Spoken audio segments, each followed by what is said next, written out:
Let's go back in time when old mature Cody was a wee lad. Wee Cody, if you will. I was in the 3rd grade and I was really into music. Who'd have thunk it, right? Anyway, I decided to join my very first band with the only other musician classmate I had, another wee young lad named Brett. Brett grew up in a very conservative family. So conservative, in fact, that he wasn't allowed to wear shorts. Even in the middle of summer. It was indecent. My mom bought us a trapper keeper that we could keep all of our lyrics in all neatly. And I thought this was great because at the time I didn't know how to play an instrument at all. I just knew that I was a musician. Same thing could be said for Brett. He didn't know how to play anything, but he knew that he wanted to be a musician. So what do 2 musicians do that don't know how to play any instruments? They write lyrics. And that's what we did all year. If we got a break in class or we had recess or lunch, we would take turns trading a piece of paper, going line for line, writing lyrics. I was a brooding emo child even then. It started off sweet enough. We wrote about the things that we knew about, how much we hated school mostly. But then it got darker. We started listening to bands like Soundgarden and Nirvana, and we decided that we wanted to out-sad those motherfuckers. So what we started to do was we started to write these really dark and deep lyrics. Oddly enough, I still remember some of these songs like 15, 20 years later. Where has she gone? Down now, where did she go? Down now, my head's turning back from going down so low. Da da dun dun dun dun, down, down, da da da da dun down. It's weird what a young man recollects. Some things you remember, other things you don't. I don't remember my first outdoor picnic, but I do remember that song. That song though! Anyway, that was the beginning of a long descent. We started to wear a lot of black clothes. We started to write even worse, more pathetic lyrics. But eventually we had over 200 songs crafted.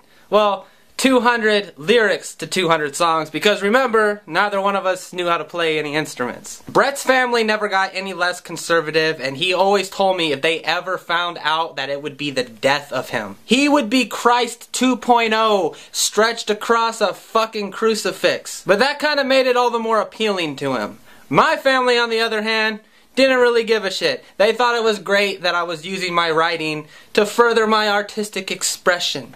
I distinctly remember reading some of them to my dad and him being like, well, those are pretty fucking good. They weren't good. He was flattering me, I'm sure. But then again, my dad kind of has a really weird taste in music anyway, and he likes bands that don't really put much emphasis into the lyricism. So anyway, on the weekends, Brett and I would trade the Trapper Keeper off. I would have it one weekend and I could write my own lyrics during that weekend. He would take it the next weekend. Then we would come back to school and talk about all the lyrics we wrote. One Monday, Brett came to school without the Trapper Keeper, and I was really fucking mad about it. I was like, Brett, what the fuck, man?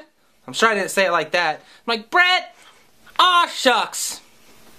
Apparently I'm Opie. Brett looked at me and I won't ever forget it. He just started bawling. My mom found the lyrics. My mom found them, and then she ripped them all up. And she threw them away.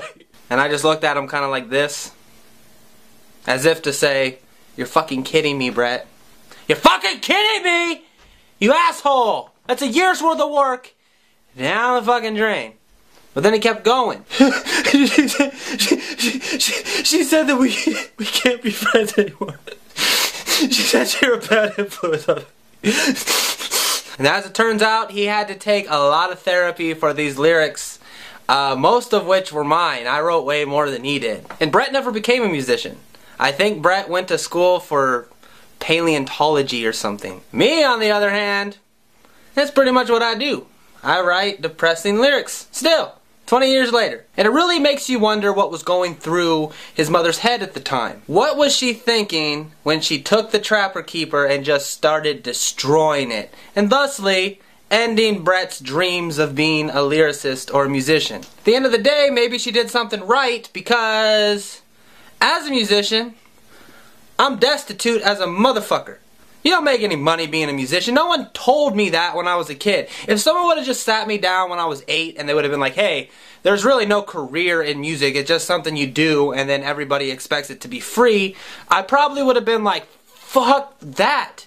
Where do I go to become a lawyer? Like, where can I become a doctor? This way? Okay, I'm going over here. I don't really feel that way. I'm completely happy with the way life has turned out in that manner, because I feel absolutely fulfilled creating things, and I enjoy having an audience that I can bounce my ideas off of. It's really fulfilling. No matter how depressed I get, it always tends to make me happier. And here's something that I'm doing right now. I haven't released much over the last few months. That's because I have a new ebook out. It's a combination ebook / audiobook. I'm reviving my old RGB series, but that series crashed and burned for a very obvious reason, and that is it cost a ton of money to print photos. So I did away with that idea completely. My new ebook is 201 pages long, chock full of photos that I have shot over the course of this last year.